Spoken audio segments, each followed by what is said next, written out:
3 mistakes to avoid during the credit repair process. Number 1. Avoid talking directly to debt collectors. Especially when you have collections in a credit report, debt collectors may contact you in an attempt to collect debt.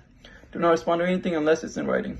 Number 2. Do not close any credit card accounts. Closing an old credit card does not benefit your credit score and can actually hurt your credit because it will decrease your credit age, which can also decrease your credit score. Number 3. Do not apply for any new credit cards. Even though it may be tempting, patience is key. Adding additional inquiries will only delay the credit repair process.